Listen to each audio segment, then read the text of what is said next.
Bismillahirrahmanirrahim. Allahumma salli ala Sayyidina Muhammad wa ala ali Sayyidina Muhammad. Qala al-muallifu rahimahullahu ta'ala wa nafa'ana bihi wa bi ulumihi fi daraini amin ya rabbal alamin. Alhamdulillah, sahabat-sahabat semua, teman-teman semua yang dirahmati Allah Subhanahu wa taala. Insyaallah di sore hari ini kita akan melanjutkan kajian fikih kita yang kali ini alhamdulillah kita sudah sampai di kitab Ahkamit Thaharah, bab menerangkan tentang bersuci, hukum-hukum bersuci. Silakan yang punya kitabnya dibuka kitabnya, kita maknain bersama, kita terjemahkan, kita artikan bersama, dan kita telaah. Kita baca syarahnya teman-teman. Qala al-musannifu rahimahullahu ta'ala, pengarang kitab, beliau berkata atau menyampaikan isi dalam kitabnya Kitab Ahkamit Thaharah, mengenai tentang hukum-hukum Thaharah, bersuci. Wal kitabu, adapun tulisan al-kitab, kitab di sini lugatan menurut bahasa itu masdar bimakna dhammi, dengan mempunyai makna terhimpun, wal jam'i, dan terkumpul. Sesuatu yang terkumpul itu dalam bahasa atau alkitab dalam secara bahasa, ditinjau dalam bahasa itu bermakna dhammi wal jam'i, sebuah lafaz yang mempunyai makna sama, artinya terkumpul atau terhimpun. Ini makna alkitab sendiri. Wastilahan, sedangkan menurut istilah, ismun li jinsin minal ahkami, suatu nama daripada suatu jenis, minal ahkami, daripada beberapa hukum. Secara istilah itu nama jenis yang menunjukkan ataupun yang masuk daripada kategori hukum-hukum. Ini yang disebut alkitab secara istilah. Amal babu, maka adapun lafaz bab, fasmun linau'in, suatu nama bagi suatu cabang ilmu, atau suatu nama bagi suatu cabang furu, macam mimma dakhala tahta zalikal jinsi, daripada sesuatu yang masih termasuk pada suatu jenis tadi. Ini terperinci antara masuk bab daripada bab dengan yang bermakna alkitab. Bab itu masih himpunan daripada alkitab. Kenapa? Masih bagian daripada suatu jenis ini. Sedangkan alkitab sendiri udah masuk ruang lingkup ahkam, hukum-hukum. Wat thaharatu bi fathit ta'i, kalimat toharoh, seandainya kita membaca dengan to-nya itu difathahkan, toharoh, to, fathah, lugatan menurut bahasa an-nadhafah.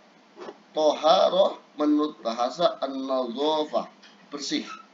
Sesuatu apapun yang kita laksanakan yang menyebabkan suatu itu bersih, secara bahasa itu bisa dikatakan toharoh. Baik teman-teman ya, secara bahasa apapun yang kita laksanakan, baik kita menyapu ataupun apapun yang membuat itu bersih, itu dinamakan toharoh secara bahasa. Wa amma syara'an, tapi menurut syariat, syara', fafiha tafasiru kathiratun, yang dimaksud dengan toharoh itu mempunyai makna yang sangat luas, yang sangat banyak. Toharoh secara syara' mempunyai makna ataupun arti yang sangat luas. Minha qauluhum, sebagainya para ulama mengatakan fi'lu ma tustabahu bihi salat, sesuatu yang membuat sah salat itu dinamakan toharoh. Sesuatu yang menyebabkan terjadinya sahnya salat itu dinamakan toharoh. Ayat tegasnya diperincikan lagi, diterjemahkan lagi.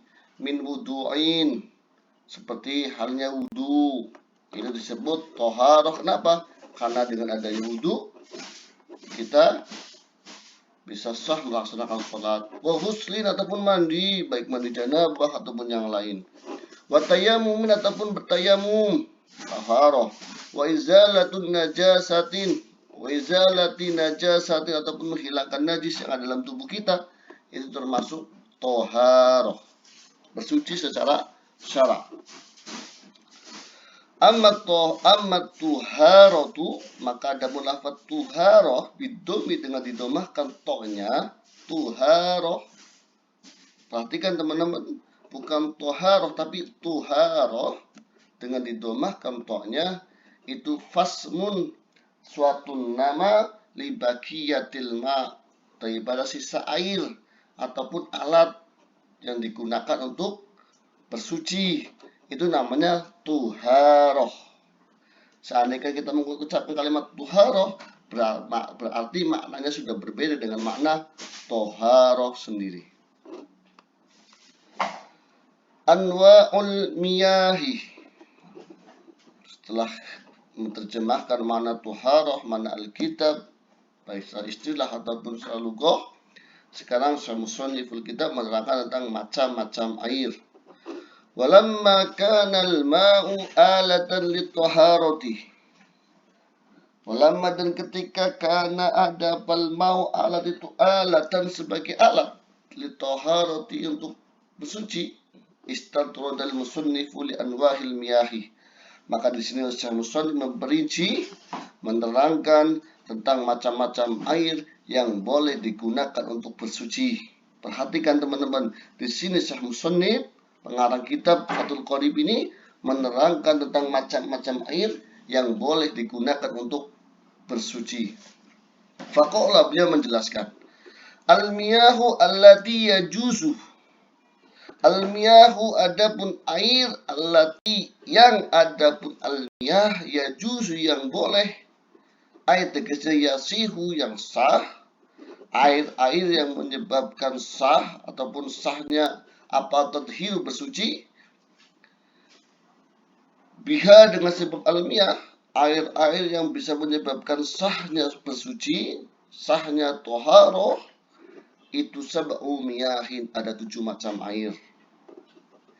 Ini landasan dasar daripada kita bersuci, mengetahui jenis macam air yang boleh digunakan untuk bersuci. Ma'us sama'i, yang pertama yang boleh digunakan untuk bersuci, ma'us sama, kalau kita terjemahkan secara bahasa Arabnya, ma'un itu air, as-sama itu langit, air yang jatuh dari langit. Ai, tegasnya an-nazilu, suatu yang turun, air yang turun, minha, daripadanya sama. Air yang turun dari langit apa? Wa huwa al-mataru, yaitu air hujan. Wa ma'ul bahri, yang kedua macam air yang boleh digunakan untuk bersuci, yaitu ma'ul bahri, air laut. Ai al-milhu, air yang rasanya asin, air laut, ini boleh digunakan untuk bersuci. Wa ma'un nahri, yang ketiga air sungai, ai al-hulu, yang tawar, itu juga boleh digunakan untuk bersuci. Wa ma'ul bi'ri, air sumur. Wa ma'ul aini, mata air. Wa ma'ul salji, air salju. Wa ma'ul bardi, air embun, baik dari air sumur, mata air, air salju ataupun embun. Wa yajma'u hadhil miyah as-sab'ah qauluka, dan terhimpun inilah air yang 7 ini seperti ucapan kau ma nazala minas sama, sesuatu yang turun daripada langit air hujan, au naba'a minal ard, ataupun sesuatu yang muncul di permukaan bumi, ay minal ala ayyi sifatin, atas sifat apapun, kanat min aslil khilqah, itu dari bentuk asalnya. Itu macam-macam itu air yang boleh digunakan untuk bersuci. Ini landasan dasar kita teman-teman semua untuk ibadah sama Allah, supaya ibadah kita diterima oleh Allah Subhanahu wa taala. Karena dalam kitab Zubat, Syekh Ruslan Ibnu Ruslan mengatakan, kullu man bi ghairi ilmin ya'malu a'maluhu mardudatun la tuqbalu. Seandainya kullu man, setiap orang manapun, pakainya man dengan menggunakan isim mausul. Man siapa orangnya? Siapapun orangnya itu, bi ghairi ilmin ya'malu, dia berbuat tanpa didasari dengan ilmu yang pasti, yang dia sandarkan kepada ulama-ulama sampai ke Nabi Muhammad SAW, dia nggak ada sandaran itu. A'maluhu mardudatun la tuqbalu, semua amalnya ditolak oleh Allah Subhanahu wa taala. Terima kasih teman-teman, itu saja yang saya bisa sampaikan. Nanti kita lanjutkan di bab fikih tentang pembagian air. Billahi taufiq wal hidayah. Wassalamualaikum warahmatullahi wabarakatuh.